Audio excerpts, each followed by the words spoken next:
Hi guys, it's Jess from Honest Fiction and welcome back to my channel. So today is going to be a little bit of a different video. If you can tell by what I'm wearing, I am trying to immerse myself in all of the Gothic vibes, and that is because I am so excited to announce that I will be one of the co-hosts for the Phantom of the Opera Readathon.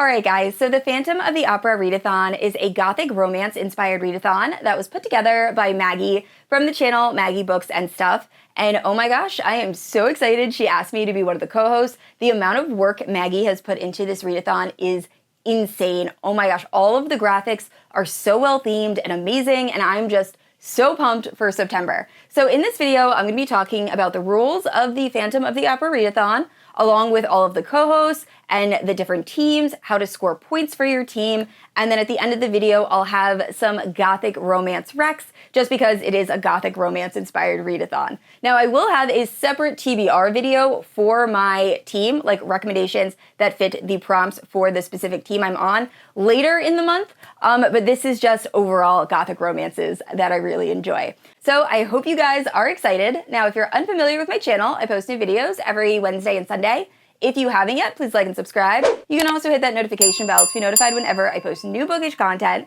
You can also check out my Instagram, Goodreads, and Patreon, all linked down below. With all that out of the way, let's talk about the Phantom of the Opera Readathon. Alright guys, so the Phantom of the Opera Readathon is a readathon that is taking place from September 1st to September 30th, so the entire month of September. Now it is, like I said, Phantom of the Opera inspired, with a highlight on Gothic romance. So there will be 5 different teams, I will get into those a little bit later, and all of these 5 teams will be competing to win Christine's heart. However, the Phantom is also trying to win the love of Christine and will be trying to stop you. So every team will have 2 tropes, and your objective is to read as many books with those tropes as possible that relate back to your team. There's also ways to steal points from other teams and like sabotage other teams. There's also going to be a Discord that will have a mailbox with different messages and puzzles and riddles that you have to solve in order to help your team. There's also a social media aspect where you have to post certain things, and overall it just seems like so much fun. It kind of has an escape room type vibe. Now, I didn't really go too in depth on like the different rules, so if you want to know all of the ins and outs of this readathon, definitely check out Maggie's announcement video. I will have it linked down in the description. But now let's get into the different teams. So first up we have the ballet dancers. An enchanting embodiment of strength, grace, and beauty, the ballet troupe mesmerize with each graceful pirouette. Yet beyond the stage, their primal movements beckon Christine with a silent invitation, a promise to see her darkest desires become reality. Their combined charm and vibrant energy raise an alluring question. Can she only pick one, or can she have them all? So the tropes for the ballet dancers are wide shoes and shifters, and this seems like a very solid team.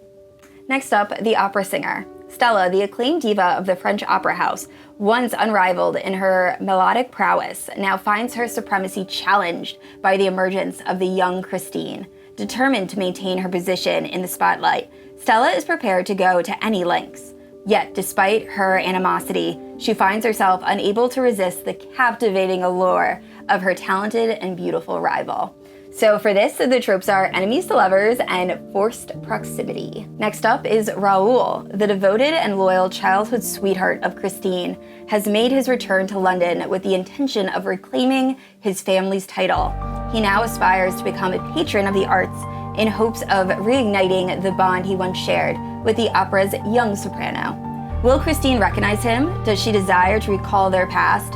And is she open to the possibility of a second chance at romance?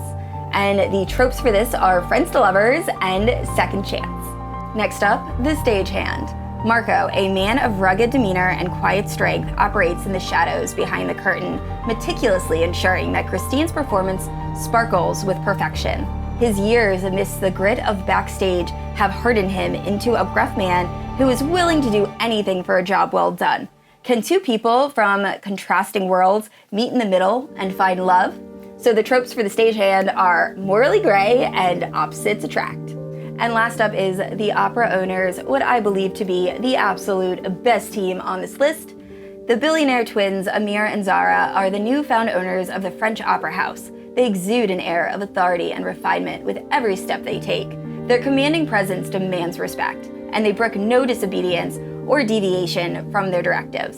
In their world, there's little room for error, and Christine is proving to be quite a distraction. And the tropes for the opera owners are age gap and billionaire. And if you have not guessed yet, I am one of the leaders of Team Opera Owner. So that is my team. So I will be reading a ton of age gap and billionaire romances in September, and I am so excited. So that is pretty much the gist. You will pick your team, join the Discord, and then all September long, we will be fighting to claim Christine's heart. So there will also be weekly newsletters that show the standings and a lot of other fun things going on the Discord. There's also merch. So Maggie actually created different bookmarks for the Phantom of the Opera Readathon that look so freaking awesome. I am so pumped for this.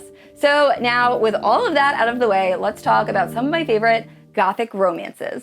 First up, of course, I had to include Phantom by Greer Rivers. I read this last year and really enjoyed it. It is a dark, modern twist on Phantom of the Opera set in New Orleans, and it is following Scarlett, who is a singer, and she ends up being stalked by this guy who I think, from what I remember, is pretty high up in the mafia, but is from like an enemy group that our main character is hired by, and he ends up stalking her, and I think he ends up actually kidnapping her for her own safety and just becomes infatuated. And it's their romance, and I did remember really, really enjoying this. There is a second book and possibly a third in this series. I haven't continued, but the Gothic vibes were perfection in this, so maybe I'll continue during that readathon. And yeah, if you're looking for a dark, modern Phantom of the Opera reimagining, look no further. And next up is Roseblood, which admittedly I have not read yet, but will be adding to my TBR for the readathon. So it is a YA paranormal Phantom of the Opera inspired romance, and it sounds so good. We are following this girl who moves to a Russian boarding school that is actually an opera house that was turned into a music conservatory, and she realizes quite soon after going there that her angelic voice can actually summon possibly real phantoms that have dark intentions. I've also seen mention of vampires in this book, so it just sounds really, really good, and I am so excited to pick it up. And the last three books on this list are not Phantom of the Opera inspired. However, they have all of the Gothic vibes you could possibly want in a romance. So first up we have Master of Salt and Bone, and this is by Carrie Lake. So this is the first Carrie Lake book I ever read, and oh my gosh, I just remember it being super dark. However, I think I'm gonna reread it during this readathon, only because I wasn't reading a ton of dark books when I read it, and I think now I would probably really, really enjoy it. It's following a girl that has had a really bad upbringing. Her mother is pretty abusive, and she decides to take a job living with this recluse by the sea who is covered in scars and really just likes to keep to himself, and it's their romance. There's also a little bit of a mystery, and the guy is harboring some really dark things in his past that have to be uncovered, and it goes from there. But overall, it was just an eerie, gothic, dark book, and I can't wait to pick it up again. And next up, of course, I have to include Jane Eyre by Charlotte Bronte. Now, I will admit, I've actually never read Jane Eyre. However, I have seen every single movie adaptation, the 1996 version being my absolute favorite. And I think it is finally time that I read the book. Hopefully I love it as much as all of the movies, but this is a Gothic tale. We are following this young orphan girl named Jane, who is being raised by her aunt, who treats her absolutely terribly, only to then go to I believe it's an orphanage, where she stays until adulthood and then becomes a governess to the very grumpy Mr. Worcester's ward. And most of the book is her being a governess to this ward. While there are creepy things happening in this house, she also has a growing attraction to Mr. Rochester, who is harboring all of the secrets. So many secrets. But overall, I cannot wait to pick up that book. So that will be one of the first books I read during the readathon. And last up is The Dancer and the Mask. This is a very, very dark and spicy Why Choose Gothic romance, and I really just wanted to include at least one Why Choose book in this rec video. But anyway, we are following this girl who is a singer who ends up being kidnapped by three masked men who take her to an isolated castle in Scotland and essentially make her perform for them, and it's their romance. So I will say I've only read the first book. I never continued to read the second, but I hopefully will do that during the readathon. But overall, if you are looking for a very dark, spicy time and you like Why Choose and you wanted to have those Gothic vibes, definitely check out Dancer and the Mask. Alright guys, that is it for my Phantom of the Opera Readathon announcement video. I hope you guys will join us. Please check out everyone else's videos. I will have them linked down in the description below. And I'd like to say a huge thank you to my Paladin protectors, Amanda, Erin, Leslie, and Kat. Thank you guys so much for supporting my channel. And I'd also like to say thank you to everyone who watched this video. Now, I said this already, I post videos every Wednesday and Sunday, and if you haven't yet, please like and subscribe. I will see you all next week. Bye!